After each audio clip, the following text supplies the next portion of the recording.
Well, I think the way that employers can repurpose the building is to use the utilisation, and actually OneSpace affords that. It's a running utilisation study of exactly what is happening within the space at the time. And then do a refurbishment to look at how can you create adjacencies that work for the teams?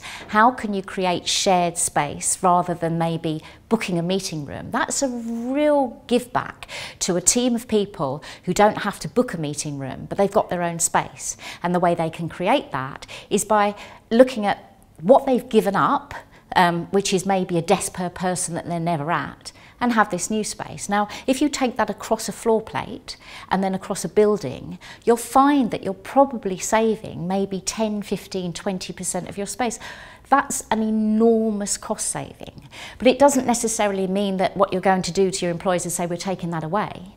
You refit and repurpose it, restack the building, look at blocking and stacking plans and saying, actually, within our building, we might not want to move somewhere else if we're growing.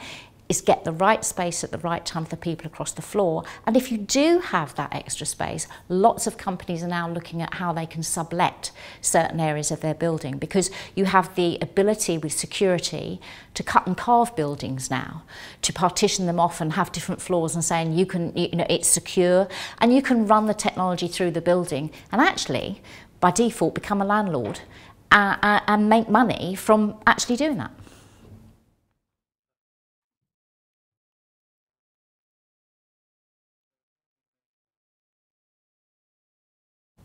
I think it's really important to measure the changes. And in the past, I think most companies have measured too little or too much.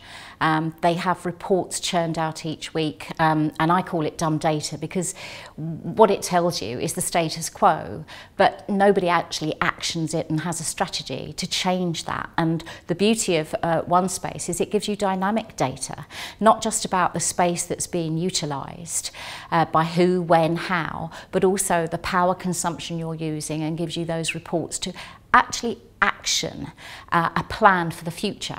So it's not a fit and forget solution.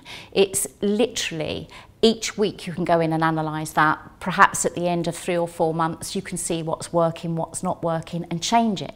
The biggest problem I've always seen with projects is that people deliver a project and so it shall be for, until you make a major change in 20, 30 years' time. Unfortunately, that's not how mobility can work in the future. It is dynamic, it is moving, and so every time you get a new technology, the space and your employees change with it. And that's what all facilities managers are actually going to struggle with the future, so they need all the help they can get.